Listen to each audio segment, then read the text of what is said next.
So dit is my baie groot voorreg om vanoggend saam met julle hierso te kan wees.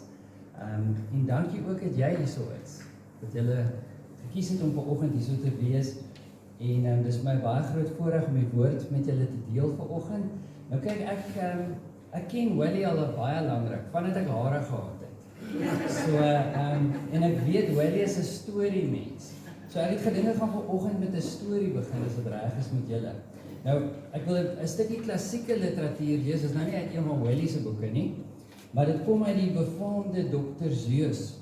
En hierdie boek, dit gaan oor Horton broei die eier uit.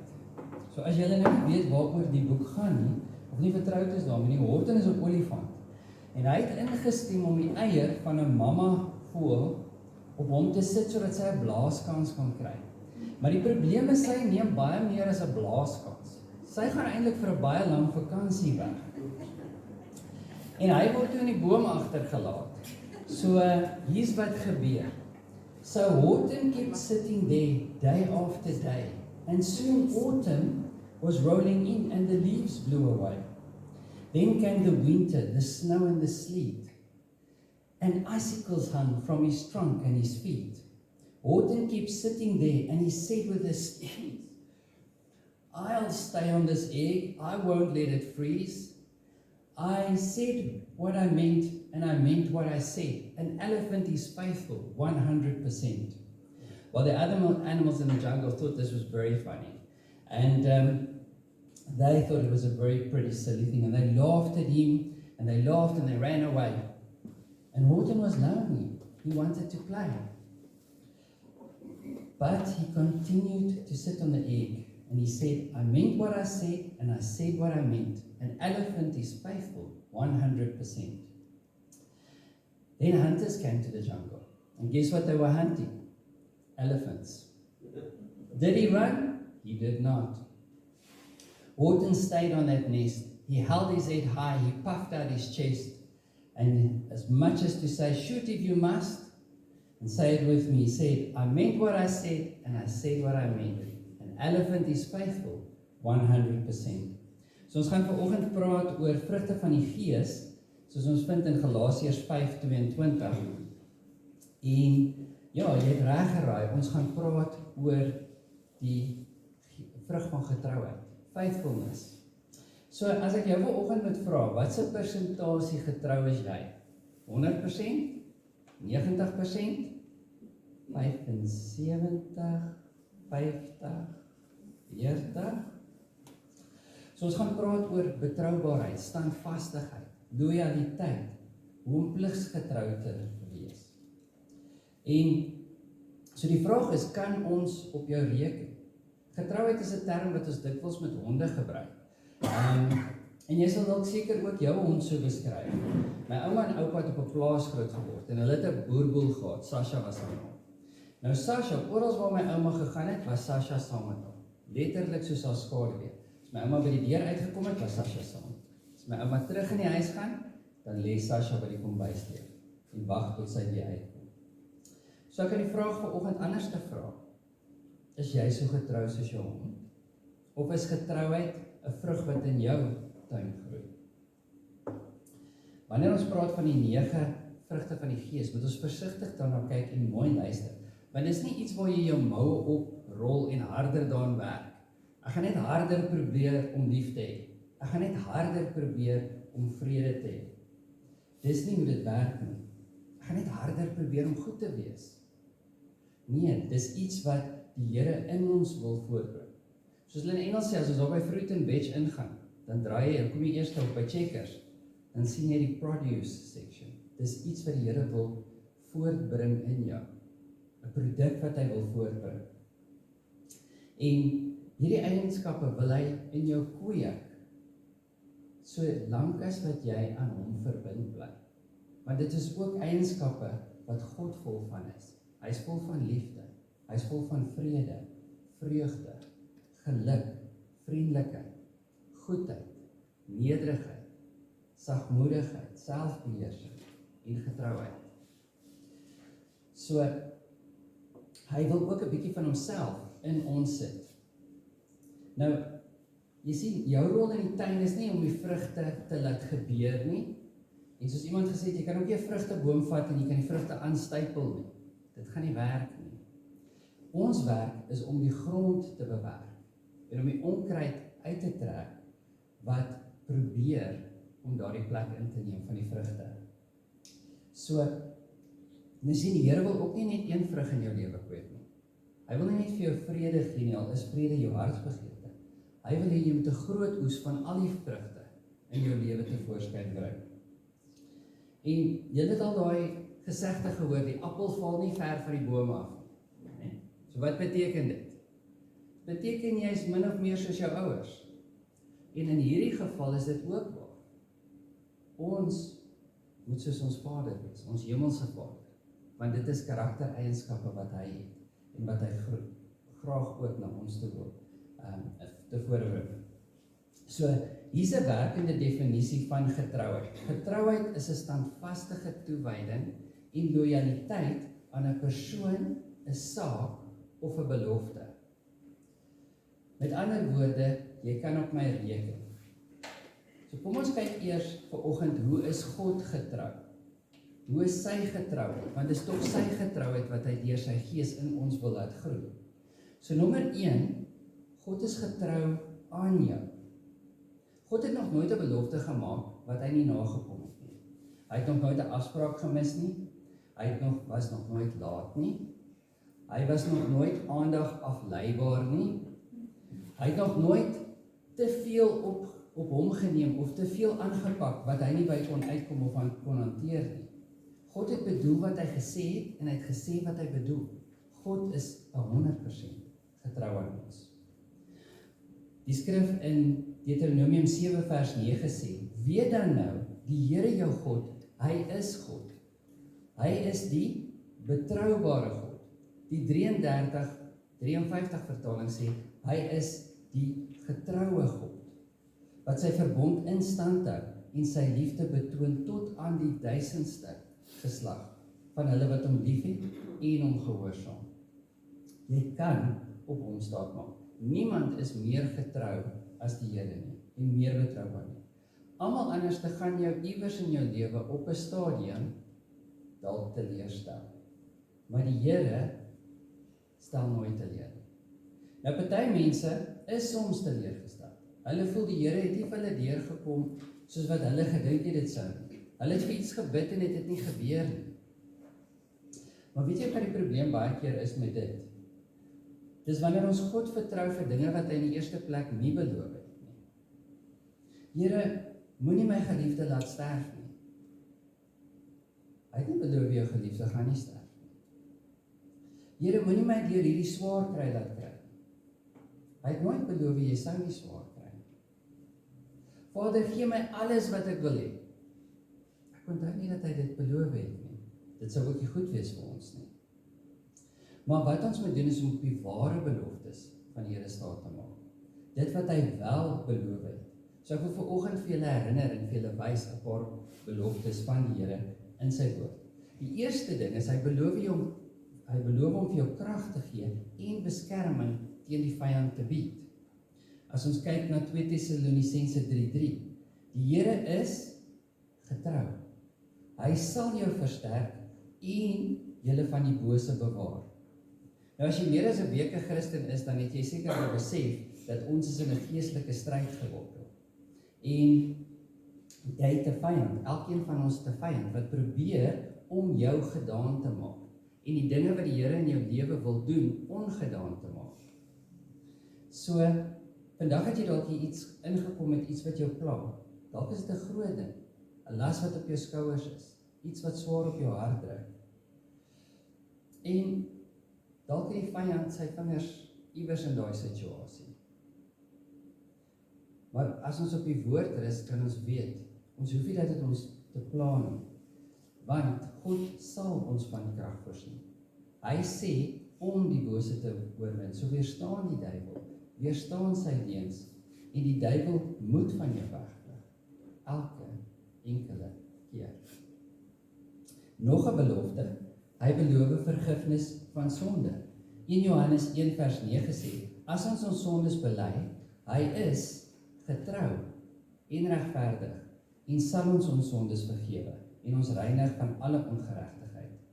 Ek is so bly wanneer ons sondes bely, dan sê die Here nie, wat? Weer? Is dit al weer jy? Jy het wat gedoen? Nee, jy het jou limit bereik. Nooit weer nie, ek vergewe jou nie weer nie. Nee, God doen dit nie. Hy beloof, as jy jou hart oorgee, as jy jou foute erken, hy beloof om jou te vergewe en jou skoon te was. Elke liewe keer. Hier is nog 'n belofte. God beloof jou 'n manier om van versoeking te ontsnap. Maar sien, ons moet mooi luister wat die woord sê. Hy beloof nie, jy gaan nie in versoeking kom of in versoeking val nie. Jesus is versoek, so hoekom sou ons nie wees nie?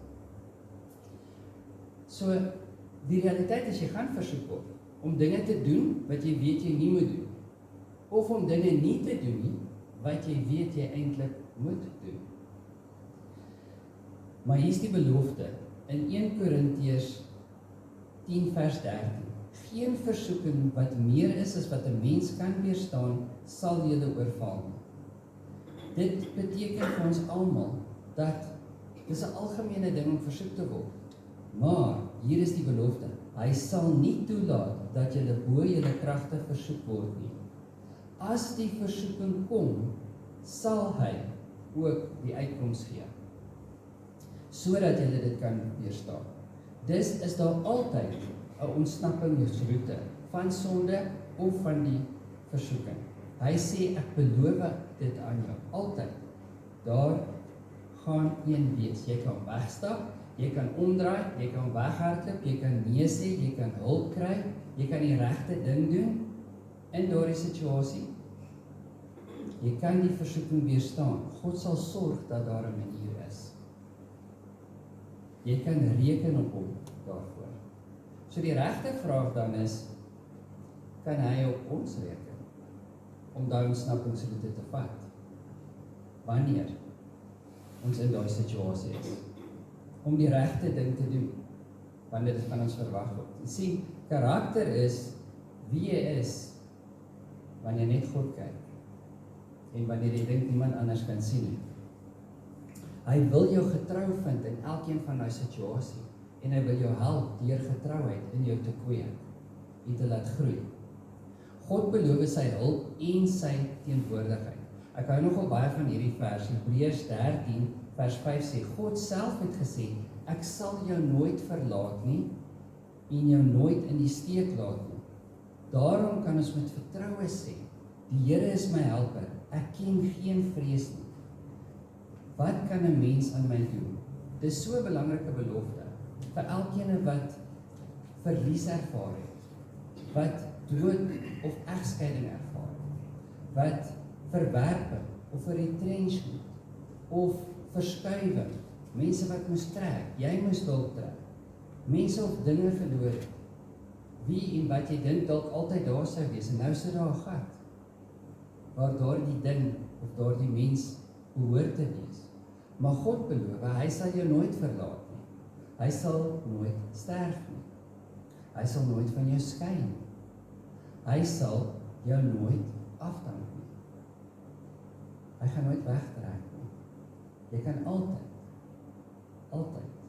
op hom reken, om daar te wees vir jou. Hy is getrou, altyd, aan elkeen van ons. En natuurlik moet ek hierdie belofte insit, God beloof ons die ewige lewe.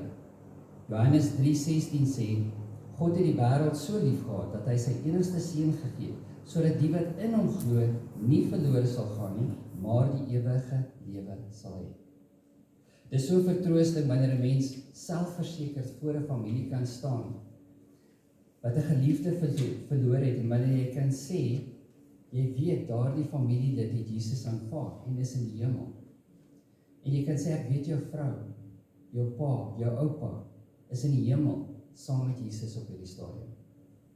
Party mense sê, hoe kan jy daar staan en so iets sê? Omdat Jesus en die Here dit beloof het, dat as jy jou geloof in Jesus plaas, sal jy nie vergaan nie, maar die ewige lewe hê. Dit is God se beloftes. Ons kan op hulle staatmaak.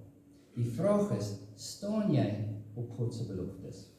Of soos een persoon gesê het, the problem with too many Christians is, they spend more time sitting on the premises than standing on the promises. Die profeet Jeremia het die vernietiging van Jerusalem gesien. Ons is tans besig om deur die boek van Daniël te werk. En koning Nebukadneser van Babylon het ingekom, hy het die stad afgebrand, hy het die tempel vernietig, hy het die Jode wat nog geleef het, hy in ballingskap gevangenis geneem en hy het hulle weggeneem. So was jou weer.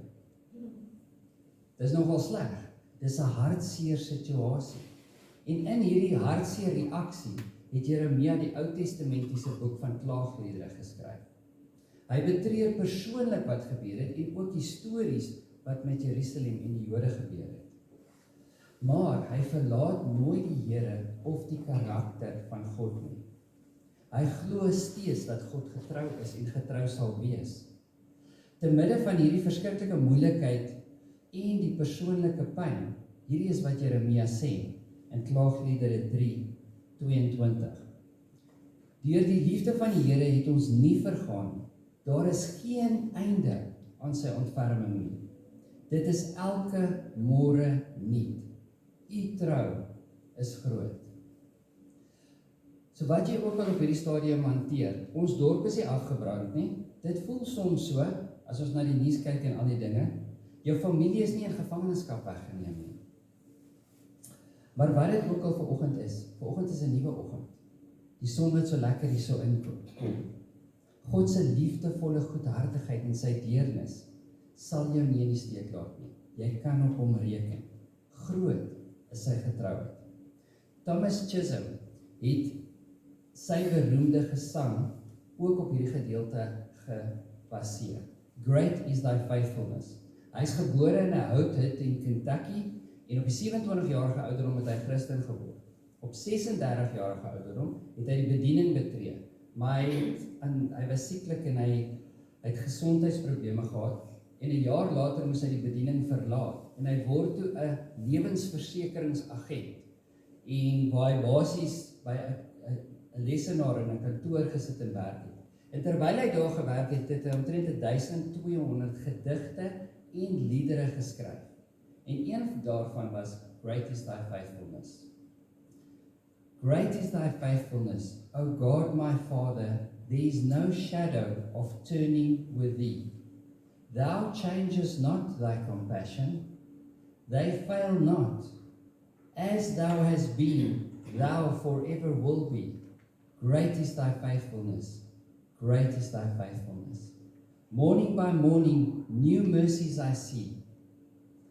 All I have needed, thy hands have provided me. Great is thy faithfulness, Lord, unto me. Ons dien 'n goeie en 'n getroue God. Nou, nommer 1, God is getrou aan jou. En nommer 2, God wil getrouheid in jou laat groei. Hy wil sy eienskap van getrouheid, betroubaarheid, standvastigheid oordra aan jou deur sy Heilige Gees. En sien hoe hierdie vrug ryp word in jou lewe. Nou, die oorspronklike Griekse woord in Galasiërs 5, in die lys van vrugte van die Gees, kan op 2 maniere vertaal word. Dit kan vertaal word as getrouheid, faithfulness, en dit kan ook vertaal word net as geloof. So ek wil hê vanoggend moet jy daaraan dink as 2 kante van dieselfde muntstuk. Die een kant is geloof en die ander kant is getrouheid. Byvoorbeeld as jy 'n King James Bybel het, jy kan na die tyd dit gaan opsoek, dan sal jy sien wanneer die vrugte van die Gees lys, dan sê dit net faith, dit net geloof. Maar in die meeste ander vertalings sê dit getrouheid. So kom ons kyk na hierdie karakterkwaliteit van getrouheid. So, ek kan dit so vir julle stel. Soos wat hierdie vrug in jou groei, you will become faithful and faithful. Faithful meaning full of faith in your extraordinary Heavenly Father. And faithful meaning you will become dependable, reliable, responsible, loyal as a person. When you are faithful, you grow in your ability to trust God. You'll have saving faith, reddende geloof, omdat ons op Christus Jesus vertrou vir ons verlossing. But you'll also excel in living faith, lewende geloof, 'n voortdurende en 'n konstante vertroue in geloof dat die Here jou lewe in sy hand hou en vir jou voorsien en vir jou sal sorg. Met ander woorde, jy kan op sy getrouheid staat maak. Spreuke 3 vers 5 sê, dat vertrou op die Here met jou hele hart en steun nie op jou eie insigte nie. Jy sal in geloof wandel en jy sal vas staan op die beloftes van God. Jy sal op hom reken en vol geloof wees. Ek weet of julle al gehoor het van die Yellowstone National Park in Amerika. Dis 'n groot natuurplek. Nou, daar binnekant is daar 'n plek waar mense net rond staan. Daar's 'n bankie, party sit op die bankie, maar daar gaan eintlik niks aan nie. Hulle wag nie. So weet julle waarvoor wag hulle? Daar's hierdie groot geyser, 'n spuitfontein met die naam Old Faithful. En hulle weet op 'n stadium gaan daai spuitfontein afgaan. Want dit gebeur nou al vir honderde jare. En intussen wag hulle net. En dis 'n prentjie van ons Christelike lewe. Soms lyk dit nie asof iets gebeur nie. Soms kan jy nie sien of die Here besig is om iets te doen nie. Maar ons het geloof dat hy wel is. So ons kan rustig wees. Dalk 'n bietjie net terugsit en weet dat hy gaan opdaag. Hy gaan doen wat gedoen moet word op sy regte tyd. Ons kan hom vertrou daarin. En dis geloof in ons ewige Vader wat sy verbond sal bewaar. Hy is 100% getrou. Nou, geloof is soos 'n spier. Hoe meer jy dit oefen, hoe sterker word dit. Elke keer as jy dit beoefen, dan word dit 'n bietjie sterker. So, prakties beteken dit, wanneer jy sê, weet jy, ek gaan die Here vertrou vir hierdie ding. Ek gaan op hom reken in die situasie. Ja, ek gaan die Here in hierdie situasie eer en wag op sy antwoord. Elke keer as jy jou geloof so beoefen, dan word dit sterker en dit groei. En in jou sal die vrug van getrouheid ook na vore begin kom. Jy sal getrou wees, maar God wil ook hê jy moet getrou wees, betroubaar, standvastig, lojaal ensovoorts. So wil ek gou 'n storieetjie vertel van Pieter wat met vakansie was. En hulle het strand toe gegaan en hy het sy handdoek uitgesit en hy het sonbrandolie aangesit en hy het so 'n lekker dik storieboek gehad en terwyl hy nog so besig was om nes te skop daar, om sy tydjie op die strand te geniet, toe kom maar 'n klein seentjie so 3 bakstene hoog na hom toe aan en hy sê, "Hallo oom, glo jy?" En Pieter sê, "Ja, absoluut, ek glo in God." Die klein seentjie het toe weer na hom gekyk en sê, "Gaan jy kerk toe?" En Pieter het so 'n bietjie regop gesit en hy sê, "Ja, eintlik is ek 'n predikant, so ek gaan kerk toe, ek gaan baie kerk toe." En die seentjie het weer so op hom gekyk en sê, "Lees jy en bid jy?" Hy sê, "Ja, ek lees die Bybel, ek het vanoggend van Moses in die Bybel gelees en ek het gebid voordat ek strand toe gekom het." En die seentjie sê, "Oké, sê jy my goed hou terwyl ek gaan swem."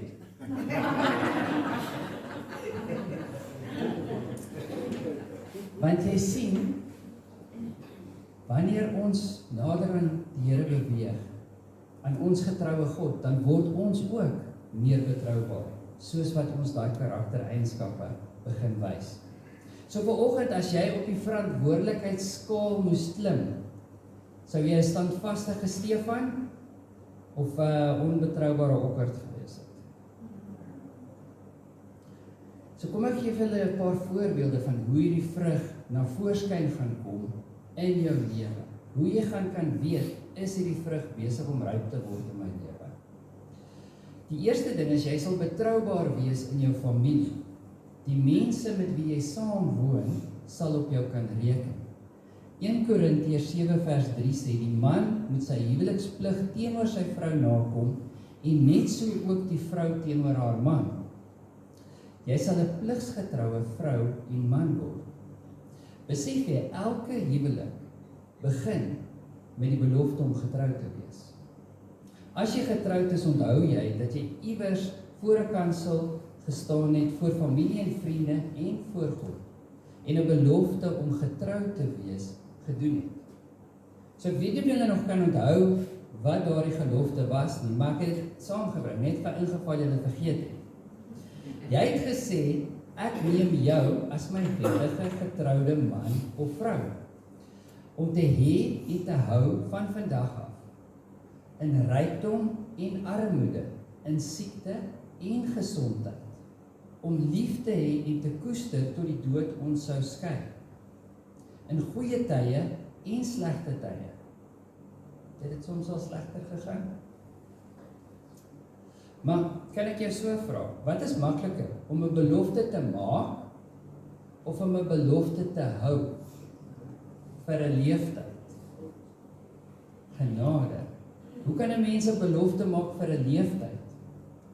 Jy kan, as God getrouheid in jou kweek, en jou hom vertrou om jou getrou te hou. So as ons vandag nou hier was by 'n troue, en sou ek op 'n stadium in die seremonie gedraai het, en vir elkeen van hulle gevra het, neem jy hierdie persoon as jou getroude vrou of man? En hulle sou gesê, ek doen, of sommer net ja. Dis die maklike deel, dis regtig die maklikste deel. Ons het 'n huweliksgroep gehad laas jaar, en terwyl ons besig daarmee was, het 2 paartjies hulle huweliksherdenking gehad. En 1 paartjie, dit was die 21ste huweliksherdenking. So dis relatief maklik om te sê ek doen, maar na 20 en 30 en 40 jaar kan jy sê, ons het dit gedoen. En dit is getrouheid. Ruth Graham, die vrou van die evangelis Billy Graham, is een keer in 'n onderhoud gevra, het jy ooit aan egskeiding in jou huwelik gedink? En sy het gesê, absoluut nie. Moord ja, maar nooit egskeiding. Maar jy sien, daar's altyd onkruid in die tuin, wat die vrugte probeer bederf. En hulle bederf en hulle probeer bederf wat God wil doen. Dis is een van die onkruide wat jy spesifiek in die huwelik moet uittrek, die onkruid van versoeking. Wat nou mense dit nou weer as 'n eggenoot verlei word in 'n ander verhouding?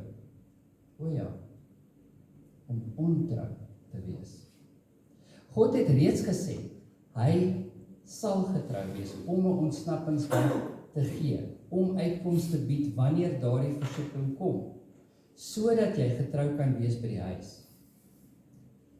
So die vrug van die Gees word bewys, nie net in jou huwelik nie, maar ook met jou kinders en jou kleinkinders. Ek weet nie of enigeen van julle groot geword het met 'n pa wat dalk beloof het, hy sê gevat om te gaan visvang. Ons gaan balskool, ons gaan 'n roomhuis by die strand gaan, maar dan het dit nie gebeur nie. Dus jy vat om die Stormers se game te gaan kyk, en hy het nie. Of dalk het hy nie eers in jou lewe opgedaag nie. Julle weet die nommer 1 ding wat 'n langtermyn invloed in die lewe van 'n kind het, selfs vandag nog, is nie televisie, videospeletjies, die internet, sosiale media of musiek nie. Dis hulle ouers. En die mees invloedryke ding wat ons as ouers kan doen, is om betroubaar te wees. Wees net daar. Trek die onkruid van die besige uit, wat jy van die huis af wegneem. Wanneer jy konstant van die familie weggetrek word deur die tirannie van die besige, of die dringende, dan is jy nie daar nie. Ek onthou Howard Kendrick is 'n baie bekende professor van Bybelstudie, en hy het 'n baie goeie boek oor Bybelstudie geskryf. As jy dit ooit kan vind, die boek se titel is Living by the Book. Ek kan dit hoogs aanbeveel. Maar hy het gesê, iemand het hom gebel om hom te vra om by 'n konferensie te gaan praat, en hy sê toe nee. Hy kan dit nie op daardie dag doen nie. Maar die ou was 'n bietjie aanhoudend, en hy sê, maar wat doen jy daai dag? En professor Hendrik het gesê, ek het my seun beloof, ek gaan die dag saam met hom spandeer. En die ou het aangehou, en hy sê, maar hoe oud is jou seun? En hy sê toe 8. En die man sê, wel verskoon my professor Hendriks, maar u verstaan nie, hier gaan duisende en duisende mense by hierdie konferensie wees. En professor Hendriks het die volgende gesê. Hy het gesê, nee meneer, jy verstaan, my kind het net een pa. Dit is wat dit beteken om betroubaar te wees. Om daar te wees vir jou familie. Daar's nog 'n plek waar die vrug van getrouheid in jou lewe ryk word, en dit is in finansies. Die Here het Jesus het eintlik baie meer oor geldbestuur geleer as wat hy oor gebed geleer het. En die kern daarvan was, dit gaan nie oor hoeveel jy het nie, maar eerder oor wat jy doen met dit wat jy het. Hoe getrou is jy met dit wat aan jou toevertrou is? Jesus sê in Lukas 16:10, wie in die kleinste dinge betroubaar is ook in die groot dinge betroubaar. So die sleutel tot ons finansiële sake, volgens Jesus, is betroubaarheid, nie voorspoed of geluk nie. Hoekom wil ons altyd 'n fortuin hê? Miskien in plaas daarvan, om altyd vir God vir meer te vra, moet ons vir hom vra om ons te help, om dit wat ons reeds het goed te bestuur, sodat die vrug van finansiële verantwoordelikheid ook te laat groei. Hier is die onkruid wat ons moet uittrek, die onkruid van verbruikerskapitalisme. Soos hulle Engels sê, consumerism. Ons lewe in 'n verbruikers-samelewing. Jy weet, kom ons gaan gou nog 'n keer mall toe. Ons gaan net gou Takealot, of is dit nou Tema? Ek moet nog 'n bietjie gaan inkopies doen, so 'n bietjie retail therapy. Ek moet daai nuwe selfoon kry. Hy het hierdie funksie by en daai funksie by ensovoorts. Nog net een ding, dan sal ek gelukkig wees. Ek moet nog net een ding koop. Regtig? Miskien moet ons net leer om getrou te wees met wat ons klaar het en dankbaar daarvoor te wees. Dit herinner my aan die storie van die ouma en oupa. Hulle het 'n afspraak gehad, 'n ouma en oupa afspraak met hulle kleinkind. En die 4-jarige kleinseun kom toe kuier, maar dit was te warm om strand toe te gaan. Hulle besluit hulle gaan eerder boekwinkel toe. Daar's 'n lekker aircon en 'n lekker koel daar binne. En toe hulle vorentoe stap na die toonbank toe kom die kleinkind met 'n boek wat hy uitgehaal het en hy sit dit op die toonbank neer. En die oupa het hom toe gedraai en gesê, het jy geld om hiervoor te betaal? En hy het net met sy oë so na gekyk. Sê, nee? Wel, jy het nie 'n boek nodig, jy het 'n werk nodig dat jy kan betaal vir die goeders. Hy het net gesê, oupa met sy groot oog kyk. En oupa sê, okay, is reg, ek sal betaal. En hy het omgedraai en betaal. En toe hy betaal, toe kom die klein handjie op en hy sit 50 sent op die toonbank neer. En sy oupa high five hom, hy sê, mooi, jy het geleer om finansiëel verantwoordelik te wees. Jy begin dit leer, dis goed. Nog 'n bewys van God se getrouheid wat in ons groei, is geloof in die diens van Jesus. In jou diensbaarheid. Het jy al beloof om vir iemand te bid? Voor neergesit, weggedraai en dan vergeet? Of jy het beloof, jy gaan jou 10de gee, jy gaan 'n bietjie ekstra gee vir die Bybelverspreiding, maar jy het nooit. Of jy het 'n oproep gehoor vir vrywilligers in die kerk, 'n bedieningssituasie, om vir iemand te gaan bid, die gemeenskap, sendingwerk, en net rondgekyk om te sê, wie gaan ja sê? En nooit gedink dit kan jy wees. God het elkeen van ons geroep om 'n verskil te maak en om God te dien. Hy roep ons om te sorg, om te bid, om te gee, om te bedien. En jou reaksie is dalk miskien eendag. Dan moet jy die onkruid van uitstel uittrek. Lê eerder die uitstel af. Soos Dave se ouers altyd gesê het, Dave, jy gaan nooit iets word nie. Jy gaan nooit iets in die lewe bereik nie. Jy stel uit en jy stel uit en jy stel uit. Jy gaan nooit iets bereik nie. En David wil ek sê, o ja? Ag nee. Sorry, ek het dis 'n flou grapie. So die vraag vanoggend is, kan ons op jou reken? Nou, nie later nie. Om te bid, om te gee, om lief te hê, om genade uit te deel en uit te brei. Die antwoord is ja, as God die vrug van getrouheid in jou laat groei. Elke jaar doen ons verskillende dinge, daar's altyd geleenthede om betrokke te wees. Daar's geleenthede vir Bybelstudie, week na week, maand na maand, om uit te reik, om ander van hulp te wees, jaar na jaar, is ons getrou aan ons getroue God, want hy groei sy getrouheid in ons, hoe meer ons hierdie pad saam met hom loop. So as jy in jou geloof groei, sal God getrouheid ook in jou laat groei. As jy by hom bly, in hom bly, en hom vra om deur sy Heilige Gees in jou te werk, dan sal hy daardie vrugte van die Gees ook in jou lewe voortbring. En dan sal hy sien, daai is my kind. Hy het gedoen wat hy gesê het, en gesê het wat hy sal doen. Hy en sy is getrou, 100%. En dan eendag, wanneer ons in die hemel instap, gaan hy sê, baie goed, wel gedaan, my goeie en getroue volgeling. Oor min was jy op die aarde getrou, maar hier gaan ek vir jou nog meer gee. Kom in en geniet jou Vader se teenwoordigheid.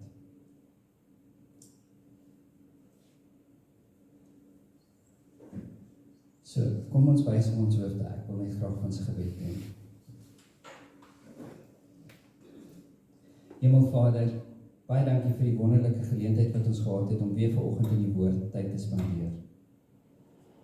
Dankie dat ons weet dat U self in ons lewens werk, deur die Heilige Gees. En daarom kan ons bid vanoggend en vir U vra dat U ons met U Heilige Gees krag sal volmaak. En dat U die regte vrugte van die Gees sal laat ryp word in ons lewe. Liefde, vrede, geduld, vriendelikheid, goedheid, getrouheid, sagtheid en selfbeheersing. En dat ander hierdie vrugte in ons lewens sal kan sien, daarvan sal kan pluk en U daarin sal kan sien. En ons dank U daarvoor in Jesus naam. Amen. Mag julle baie geseënde week hê.